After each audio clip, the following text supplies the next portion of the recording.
Good morning. Good morning. Good morning. Good morning. How did you fast yesterday, Rani? Baruch Hashem went all right. I guess anxious before the fast, but Baruch Hashem went well. Went well. I had a chance to sleep about a bit, so it helped a lot. Baruch Hashem went well. Had good class in the morning, and heard a little lecture online. It was just good. Baruch Hashem. How are you, Rabbi Prague? Baruch Hashem, Baruch Hashem, Baruch Hashem. Where were By you the yesterday, way- Rabbi? Were you in the mountains or in Brooklyn? The mountains, in upstate, Yeah. Thank you for those keynotes. They were beautiful, and they were really, whoever wrote, all the people who wrote those, how much they must forget the poetry, how Yeah, much Tanakh and how many things they must have known. Wow. yeah. Especially Rab Lezer HaKarir, he is a Rishon, realize. Wow. And Rab Yehuda Halevi, Yeah. Yonah Lot Shali, it's mind-boggling. How they wrote that and knew that and put it together. The one with the Dam Roteach. Wow. Whoa. No, but this is straight from the Gemara and Tanakh. Yeah, and you know it's a very good trick. The Rav, it's Mesorah Harav put out the Rav on the keynote. It's really every keynote he has something to say. It's really an unbelievable book. This is what they did in the summers. They used to say keynote about 8 hours, but basically every keynote he gave an introduction, Wow. explain. You can imagine how powerful this was. So what would you say? What's the takeaway of the keynote yesterday? So we walk away, we get up. Today we're back to life. Well, listen, when you open up the news this morning, you see one settler was unfortunately killed this morning. And who was killed? There was a settler. They went for a hike, and they got into a scuffle near a town. I don't know, Chavat Sha'ir, something. Oh, it's something like that. And they got into a scuffle, and someone took a gun, and they shot the settler, and then seven or eight Palestinians were shot or killed and wounded, and now the West Bank is on fire, unfortunately, or it seems to be. So they brought two companies into the West Bank to maintain order, and that's today's news. They didn't have enough. Now we have this. This is the day after Tisha B'Av. Right. Well, you had I'm sure you heard the stabbings on the Upper West Side yesterday. Yeah, it's right where I go to shul. Yeah. So I don't know if you heard there were two people stabbed yesterday, and supposedly the person who did the stabbing said Allah Akbar. So, but it turns out the still yet to be determined is a mental ill because the guy's a Latino guy, and there was two separate incidents. One was a Chinese person, and one was a Jew leaving shul. So they're investigating whether it was hate driven or was he just a mental case. But certainly a horrible thing. Of course, people coming out against Mamdani for bringing up that atmosphere, for creating so anti-Jewish, anti-Israel sentiment. So anything could happen to anybody at this point. God forbid. Every year, the parasha after Tisha B'Av is Parashat Va'etchanan. Moshe Rabbeinu is begging Hashem to give him permission.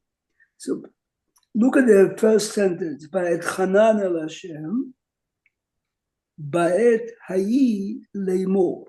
Mirali, please read us the translation. I implored Hashem at that time, saying. Right. What is that time? Which time? Okay, so Rashi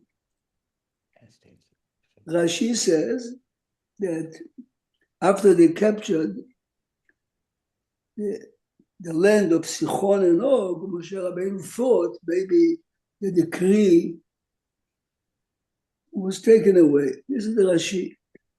Now, as you know, the Gemara tells us that Moshe Rabbeinu was praying 515 tefillot, trying to change the verdict. What inspired him to pray so many times? So I saw something totally new. It's really fascinating. This Wednesday, every year it's the same. This Wednesday is Tet Vav, Tu B'Av.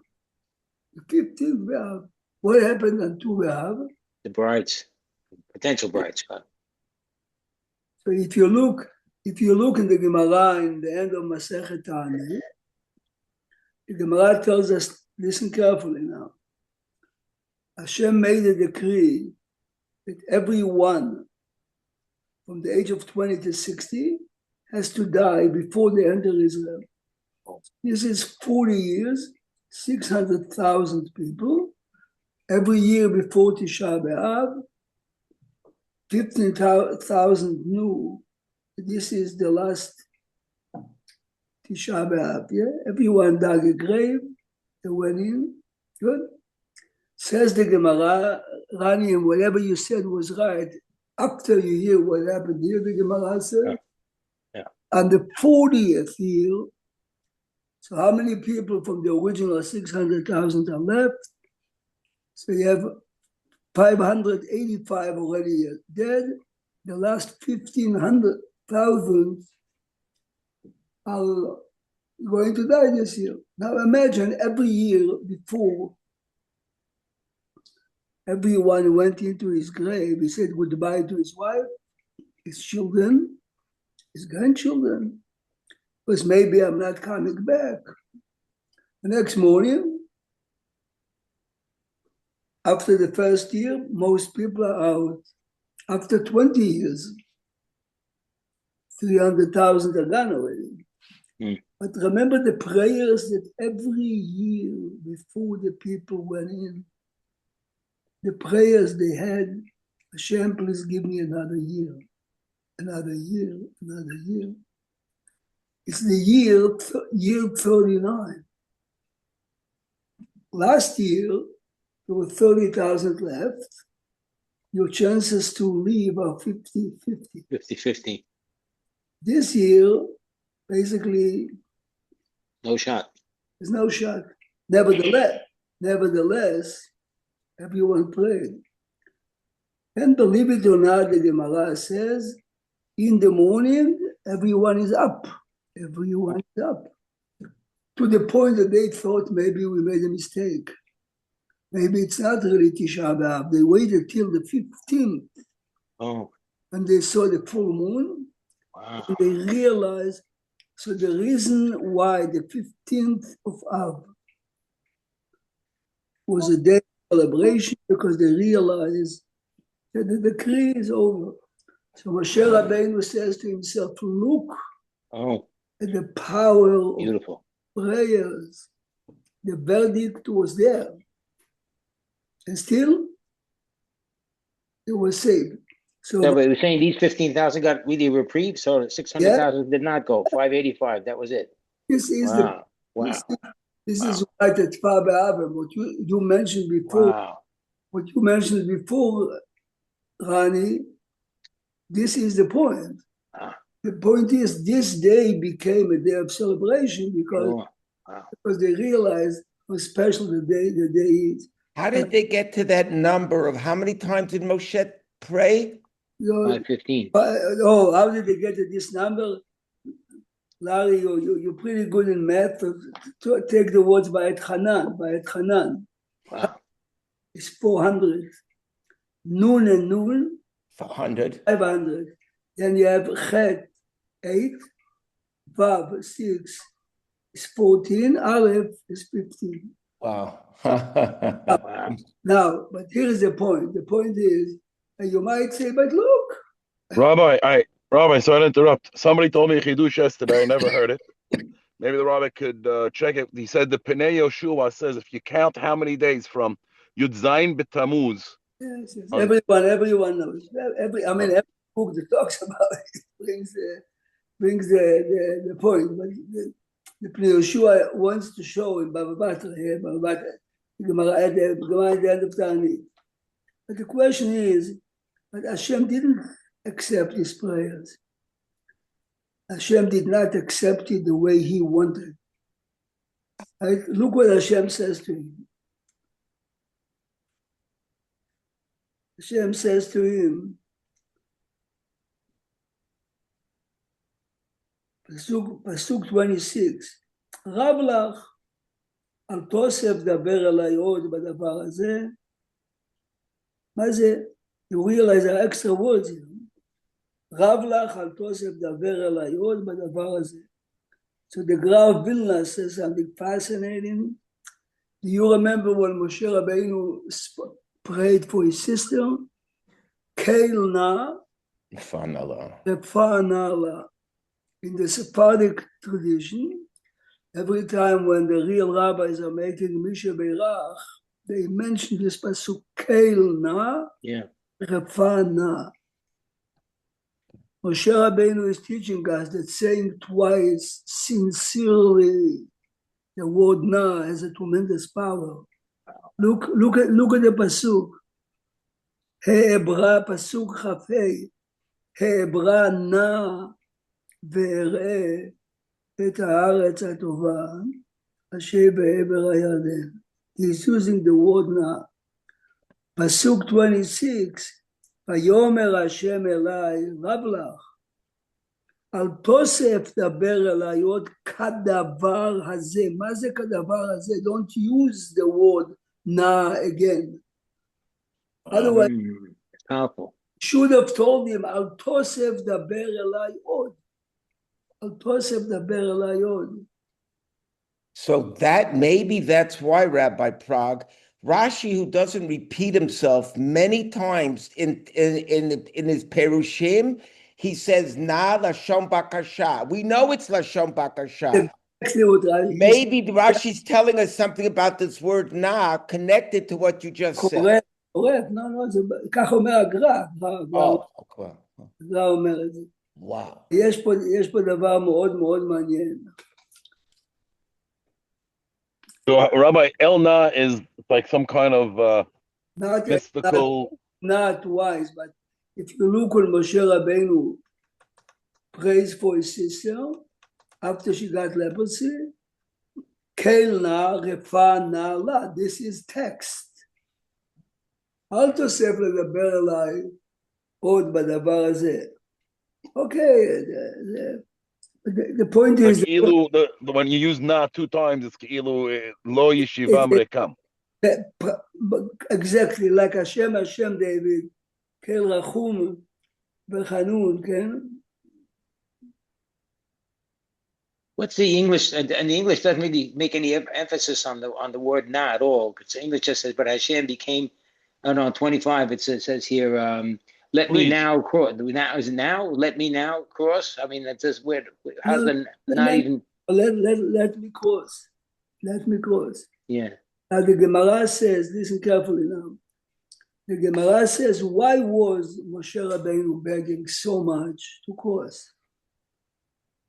This is the Gemara. No, to do the mitzvot. Exactly. Did he want really to eat the fruit? No, the Gemara says, of course not. The Gemara says he wanted to fulfill the mitzvot. Now, wow. Moshe Rabbeinu did more than anyone did. He accomplished more than anyone.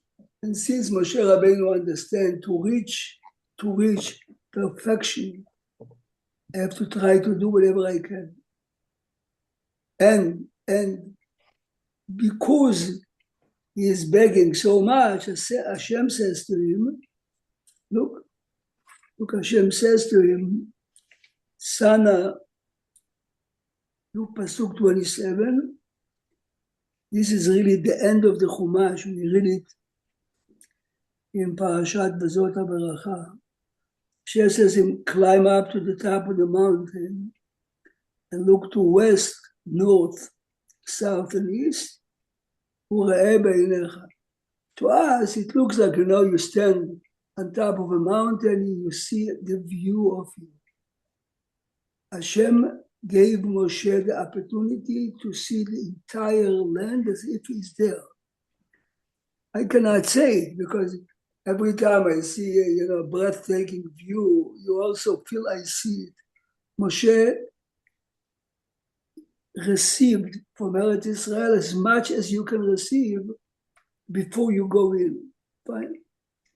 It's interesting too, though, that's two times. Sa'inecha u're'ei beinecha. Right, אותו דבר. Right. the real commentators say, here you see the power of seeing. That's right, sure. A good example would be, "V'lo taturu acharei levavchem v'achrei lechem." You can look at a woman and you saw nothing. You can look at a woman and you see everything. Depends which type of a person you are. So the Torah says, "U're'ei be'einecha," means internalize what you see and take it in. The Rab of Brisk says something fascinating. If you look in Pasuk 28, then he says to him, "Betzavet Yoshua, Chazkeyu v'amtzeyu." The Rab of Brisk explains, why is it written here? We already read how Moshe Rabbeinu introduced Yoshua to the people. He says the power of the tefillot of Moshe was such, almost so to say, Moshe Rabbeinu would have gotten what he wanted. But since Hashem promised already Yoshua, Betzavet Yoshua, and as we mentioned last week, the Rambam tells us that every prophecy, there's something good in it, can never be changed. Which means that if it's a terrible decree, like to die on Tisha B'Av, the power of the tefillot of 40 years broke it. But Betzavet Yoshua, since Yoshua was promised already, Well, that's a good omen. That's a good news. this Can't take it back. cannot be taken away. Yeah, wow. This is why Hashem says, I cannot. Wow. But of course, you do realize that in the big picture, of course, there's much deeper here. The Or Chaim HaKadosh says here in this parasha, at Moshe Rabbeinu gone to Israel, you would remain Moshe Rabbeinu the leader. At Moshe Rabbeinu build the Mikdash cannot be destroyed the same way that the Mishkan was never destroyed. The Mishkan, the Gemara tells us, is buried over there somewhere. Yeah. If the In Yerushalayim? Does the Gemara say Yerushalayim or elsewhere? Gemara in Sukkah says in Yerushalayim. I mean, So where's Shiloh? How's that come into play? Was that just a temporary lodging? Shiloh is very good for tourists to visit and to see where the Mishkan was 369 years. But that's not the permanent. No. Right. Okay. So now, if this would happen, if you paid yesterday attention to the Psalm of the Kinot, it says, it mentions at least twice that there's a chapter in Tehillim that begins Lamnatzeach, and when he talks about the destruction of the temple, it says Mizmor. Mizmor means, or Mizmor la'asaf. Yeah, Mizmor la'asaf. Yeah. Correct. Or something. Correct. This is, I think, is Ayin Tet or Pei in Tehillim. How can you say Mizmor? Mizmor, Yeah. song. Says the Gemara in Kiddushin. Thank you, Hashem, for taking your anger out on the stones of the Beit HaMikdash and not on the people. This is Mizmor. Yeah. And Moshe Rabbeinu gone in, and he would build the Beit HaMikdash. Beit HaMikdash cannot be destroyed because it's being built perfectly.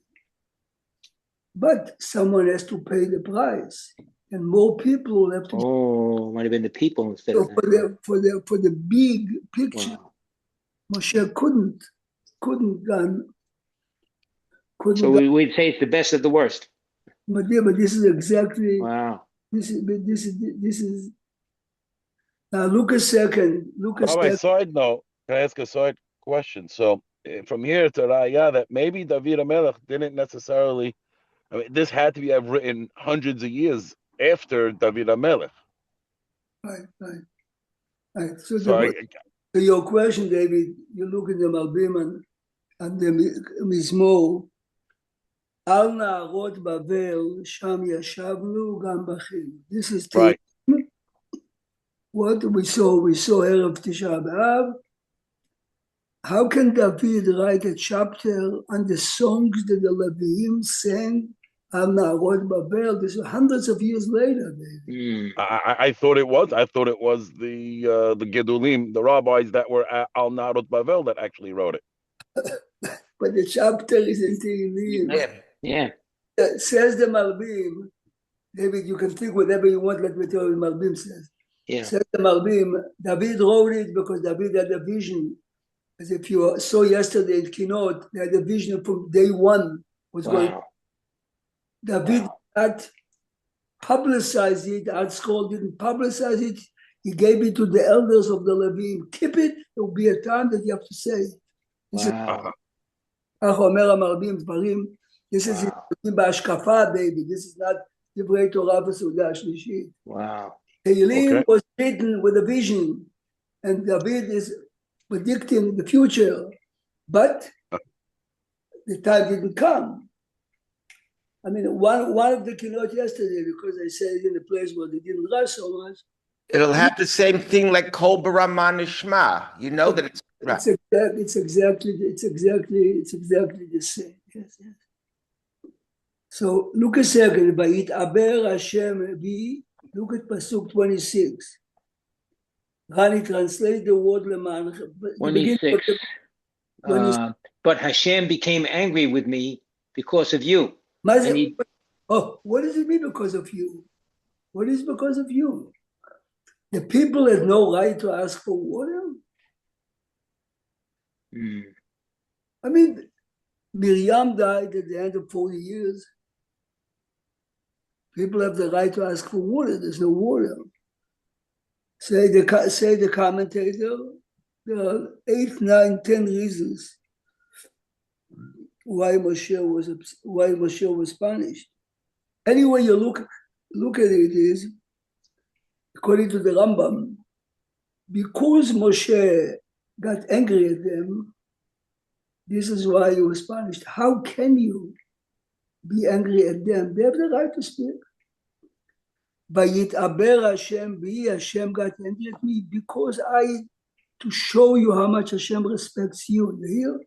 Vayit'aber Hashem bi lema'anchem, not because of you, or you can say because of you, to show you the importance. I mean, because he lost his cool, he should have stayed calm and collected despite the challenges. That's what we're saying? Yeah, but Moshe is telling them, look how much Hashem loves you. You, because of you. I got angry at you. Wow.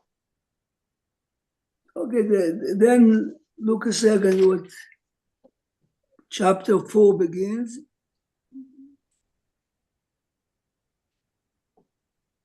Rabbi, where's Mizmor LaAsaf? I'm sorry. Do you know which number? He said, I ain't there. No. Elohim Baal, yeah. Wow. I'm telling him it's mine. But I don't know which one it is. I'll try to find it. Rabbi Sprague is talking. It's I intend to pay. Okay. I intend to pay. No, now you know him. I'm going to look it up. I'll find it. You can keep going, Rabbi. I'll find it. Let's search Asaf. Yeah.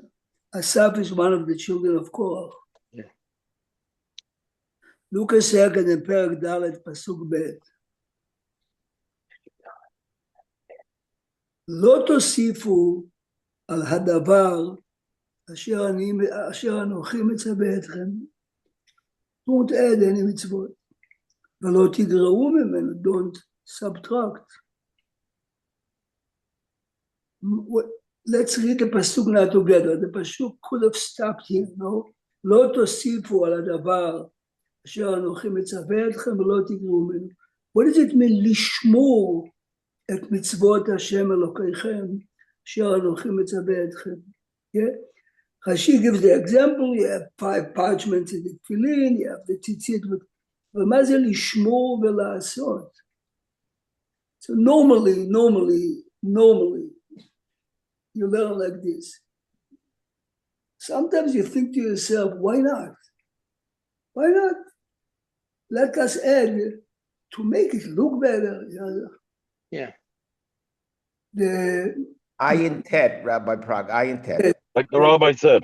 Much like the rabbi said. the reason I remember it is because when we prayed 3 extra chapters a day, the difficult time in Israel, this is how we started every day. Not Shir HaMa'alot Mima'amakim, we said. Wow. This one is a serious, That's great. serious chapter, very serious chapter. Says the Magid Medubna, following example. Says there were a poor man that some of his wealthy relatives came for dinner, and he really doesn't have expensive, nice, good, plates. He goes to his wealthy neighbor. Can I buy 6 sets of cutlery? Fine. He gives it back after 2 days. He gives him 1 extra spoon or 1 extra knife. He says, "What's that?" So they gave birth. Now, of course, David, the idea is to laugh. But what are you talking about? It happens 2, 3, and the wealthy man got used to it. The 10th time, He probably looked forward to lending it to him. he borrows a very expensive set and he gives 1 less. What happened? They died. Well, what are you talking about? If you accept it, then they can multiply. It's brilliant. It's brilliant. You understand? The minute we start to make the Torah nicer and bigger, we are already in control. Right. Whenever we feel like, if you look carefully in the history of our wonderful, as we saw yesterday, so many keynote, every time challenges came up, it started with something minor that sounds unimportant. I mean, if you really, this needs a lecture of an hour and a half. Originally in Germany and Hungary, the arguments between Reform or not was, can we have a choir of ladies on Shabbat to add to the tefillah? Or can we, listen good, can you bring an organ or a piano to the shul played by a goy, chas v'shalom, not by a Jew? Yes. Between me and you, there's no question if you really have a beautiful prayer hall and you have a good choir or a good musical instrument, it adds a lot of the tefillah. This is how the argument began. And it took a lot of wisdom and seeing the future to realize this is the Lo Tosifu. You're adding, listen carefully, Lo Tosifu lishmor et mitzvot. I'm not adding stam. I'm adding because I think I'm going to keep the Torah better by doing that. The same is Lo Tigreu. This is why, if you really follow history, this is why people are people means the real big leaders. Anything new that pops up, you have to realize what is lying under it. Oh, that's why, what is it? The Chasam Sofer? Chasam Sofer. Ein Chadash Tachadash, Ein Chadash Batorah. Ein Chadash al Surah Batorah, right? No, but this is exactly 2 generations later, nothing is left. My father-in-law graduated Yeshiva University and was ordained there. He says to me, some of my best friends became real good rabbis in conservative shuls. He says, my friends told me, it's the same as Orthodox. The only difference is there's no... Yeah, only difference. There's no division between men and women. Okay, you sit together. But everything was the same. Yeah, but 80 years later, it's quite different. Yes, yes. but you hear this is Lo Tosifu lishmor. We are adding because we really want to add. And if you really understand the pasuk, look carefully. Look at the next pasuk. עיניכם הרואות את אשר עשה השם לבעל פאור. Why is Baal Peor being used as an example to the lot of Sipu Velot Iglu? As you all know, a regular idol had a certain way of showing respect, either by offering food, offering money. Baal Peor was very strange. You had to relieve yourself and you have to make in front or on the idol. Okay, it's a different, there's no time now. What is the logic of this type of idol? But fine. Basically, says the Gemara that a Jewish fellow, the Gemara in Sanhedrin, there was a Jewish fellow that said, I am going to humiliate this idol. And he ate something that made him run to the bathroom, and he made on the idol and he smeared it. And he says, look. And the priest told him, no one ever worshipped as good as you today. Wow. He was doing it only to show that it's nothing. Don't be a big shot on your own. I mean, this is Jewish history at its best, and unfortunately, history is the best teacher. So There's a secular expression, the road to you know where is paved with good yeah, intentions. 100%. Rabbi Prague, Yes. when I'm looking at some of the Mefarshim on a Haroot, some of them read it with both Malay, with both Vavs, and they quote it, Reish Vav, Aleph Vav, Tuf, and that the Ramban, his Mara Komodo, whatever, Divrei Matchil has the Ro'ot Malay, Rav David Tzvi Hoffman has it Malay, but the Pasuk has it Chaser. Right. Is there something? Yofi. The depth of it is, I'm just using an example, just an example. When I forgot either when the communist revolution began, one of the big wars in Russia. So there was a committee of met people with very good ideas. They said, look, let's collect all the Sifrei Torah from all the shuls and put it in a safe place. This way, after the war, because otherwise, all the shuls are being destroyed, burned. They came to the Meshech Chochmah, who was the wise of wisest, and he says, no. Oh. We learned from Yaakov Avinu, listen good. Im yavo Esav al hamachaneh ha'achad ve'ikaru ve'haya hamachaneh. We never ever put all the eggs in one basket. One basket, yeah. Didn't let them. Eider Levado, right? But they managed to convince many shuls. 300 Sifrei Torah were captured in one and destroyed, yes? Wow. City. This is Einechem HaRo'ot. Ro'ot means you need two eyes. You have to look Maleh. Maleh HaPerushu, you have to have a full vision and the question in front of you. I mean, I'm using only an example, but we are human beings. Israel, when I grew up, the 70s, 80s, had the philosophy you never negotiate with Torah. Yeah. Which means at the expense of Jewish life. You realize? Yeah. When the terrorists took over the high school in Tzfat, remember, in the 70s or 60s, late 60s, 70s, there were only 6 terrorists and 35 boys and girls and 10 soldiers. And Israel did not negotiate.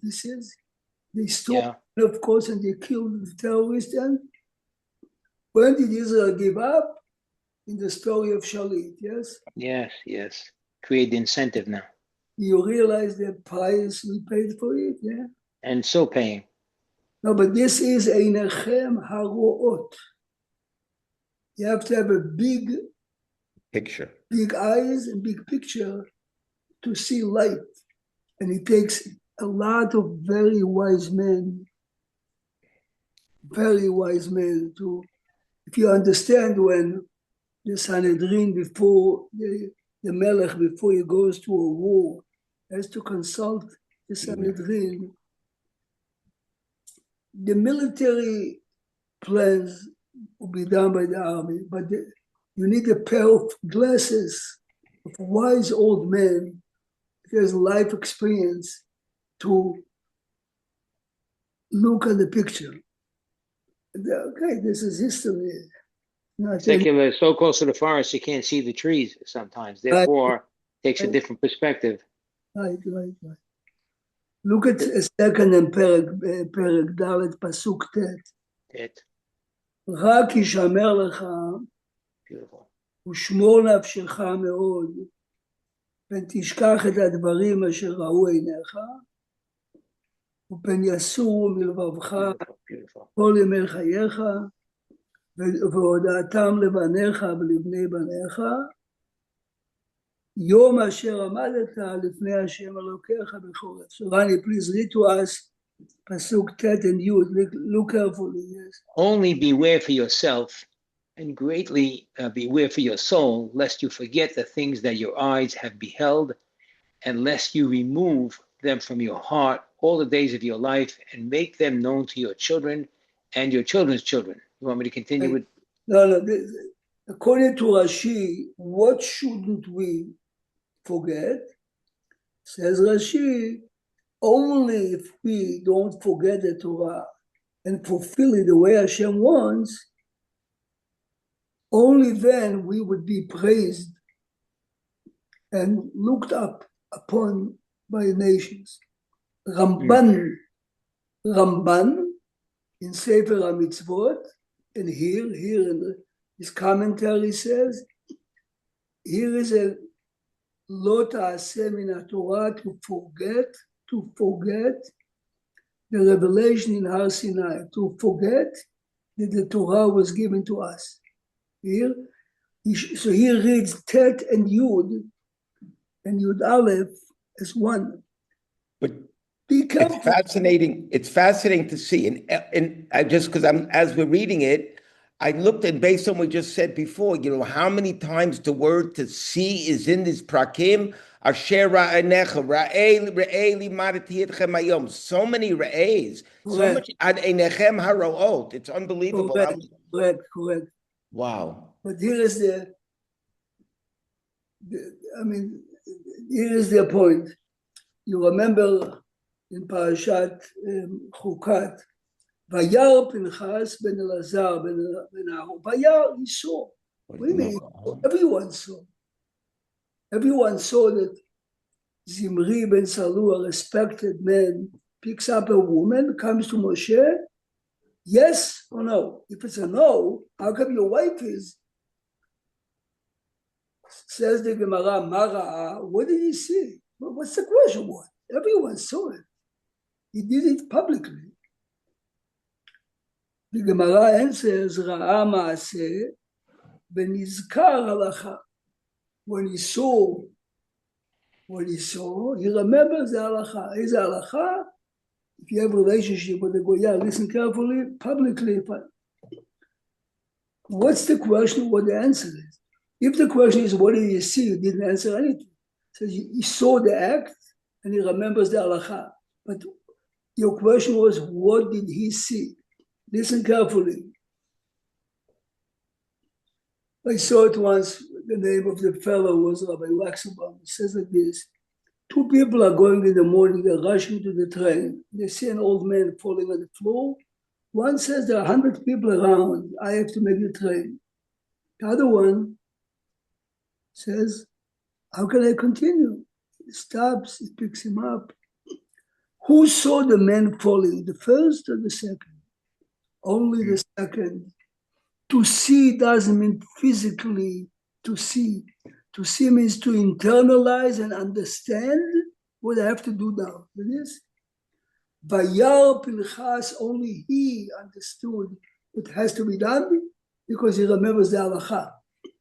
So what Larry said a minute ago, so many times, lirot means it's not to see physically. I'm a tourist and I'm snapping pictures. You see and you internalize. Remember the story I told it to you many times, but you have to say it because it's a myth in today's day and age all the time. Rabbi Levine was the mashgiach of Yeshivat Eitz Chaim. His son, who later became a great man on his own, said, As a teenager, I came to visit my father lunchtime. My father is in the courtyard. Hundreds of kids are playing. And he says to me, Chaim Yaakov, possessed, what do you see? I was a teenager. I see these kids are playing with ball. They are playing with stickers. They are playing. And my father says to me, I see that this kid didn't eat breakfast. And I see that this kid has a cold. And this kid needs new shoes. Wow. Says Rabbi Levine, all my life I remember the lesson. I saw and he saw. And we saw the same group. What did I see? What did my father see? Einayim lehem v'lo yirin. But this is Wow. exactly what it means. This is why Larry pointed out in the parasha, Re'ei means There are so many more as I'm looking. It's unbelievable. I have to look at tomorrow. I have something to do. Okay, but now It's not only visual, That's like exactly like the title of one of Rabbi Friend's books that says, "Listen to your messages." So we all have encounters every day, and some of those, maybe all of them, are messages. Do we see the messages? Not physically see, but do we understand what's being put in front of us? Rani, you're 100% right. And as you know, the Baal Shem Tov says that everything you see today, tomorrow, yesterday, is a message to you. Yeah. Many Hasidic stories. Okay, you know, But look what Pasuk just had. It says, Ata hareta ladat. Adat. You could have just said Ata hareta. Where is that, Larry? Where is that? Let me look at it. Yeah, sure. It's same chapter, verse 35. 35. It's hareta. It could just said Ata hareta ki Hashem hu Elokim. Why does it say yeah. ladat? Right. Wow. Now, if you really want to see how far this goes, the Pasuk says later, V'yadata hayom v'ashavot. Yeah. Right? We say it every day in Hallelu. Yeah. Now, listen good to the word. V'yadata hayom v'hashavot ha'elev avecha. What does it mean, v'hashavot ha'elev avecha? It means internalize it. This is good for a speech. The Divrei Chaim, who was really Ish Kadosh Mod, 200 years ago, he was the first of the Bobov dynasty. Very wise man, very impressive man. Went to a big doctor in Vienna, and Vienna says to him, Herr Rabbiner, what's your occupation, so to say? So he says to him, I'm building bridges. So the doctor looks at him, Rabbi, what? Which type of bridges? Listen good. I'm building bridges to reach from my brain to my heart. This is what life is about. We read the keynote yesterday. We get messages. The question is, are we taking it? I went to visit a man that has, unfortunately, cancer in his pancreas. A very wise man. He's a Hasid, big businessman. And we sit there, I said with another man, he says to me, Rabbi, I know all the Divrei Torah about faith and emunah and bitachon. Listen carefully. A real man says to me, I have them here, he points out to his brain. But the difficult part is to take it from my brain to my heart. It needs the bridge. The experience of yesterday, the Tisha B'Av experience, is exactly that. That whatever the prophets said, and whatever the Torah says here, if you read carefully, the Torah says simply, the history and the fate of our nation, of our country, has to do with us. But to internalize it, look, I told you we had a teacher when I was 3 years. He's an active soldier in the army. He went twice during school to. So he says to me, you have no idea because obviously the media doesn't talk about it. I am in the army, how many non-religious are rethinking what is happening? Not that they're becoming religious, but they realize that there's something big going on. This is what Sefer Devarim is about, yes? And this is yesterday, this is what Tisha B'Av is, yes? It's to simply is to internalize it. Rabbi Besser used to always tell the following story. A fellow is driving out of Yerushalayim, he's tired, it's raining and it's dusk. And unfortunately, he lost control of his car, as you come out, and his car is rolling off the cliffs. The traffic stops, and everyone was sure that the man is finished. He looked down. The man is climbing up. It's against all the odds. How could that be? Anyway, everyone congregates around him. Are you okay? I'm fine. The man whispers to him, the police comes very soon. Don't tell him that you drove a little fast, and because otherwise you wouldn't get any insurance. Anyway, police comes in a few minutes. Adoni, who is the driver? Me. What happened? Tells him exactly. I drove a little fast. Later, the guy says to him, are you crazy? Says to him, God saved me 5 minutes ago from death. I should lie right away. Wow. This is what it means. V'hashevota el levavecha. V'hashevota el levavecha means internalize it. I have a good friend, my chavruta, for many years. As a neighbor, the neighbor, Hasidim have 2 pairs of tefillin. He left it in his car Friday afternoon. He forgot to take it home. Unfortunately, they broke. He took the stolen tefillin. Calls up his insurance agent Saturday night to tell him, listen, your insurance covers everything in the house. Your car was in the driveway. This is an expensive pair of tefillin tooth many years ago, $2,000-$3,000. If you want, just say that they broke into your house. The guy says, how can I say it? It's my tefillin. I have to put my tefillin tomorrow, and I have to know that I lied and I took money that doesn't belong to me. And the insurance agent says to him, you're paying insurance for years, you didn't get $1. He says, I can't do it. Fine, listen. Sunday morning at about 12, his sister, who lives on the east side, calls him up. Oishe, morning, did you put tefillin today? He says, yes. Which tefillin did you put on? He says, I bowed. Then he says to his sister, why did you ask me the question? He says to him, guess what? Come and return them. I was walking in the Lower East Side and I saw a peddler selling your tefillin with your name, which means whoever stole it, sold it to the peddler. I told him, how much do you want for it? $100. She tells him, I'll give it to you for 50. Of course, he took it. So he got it the next day and he didn't lie. This is V'yadat Hayom. Yeah.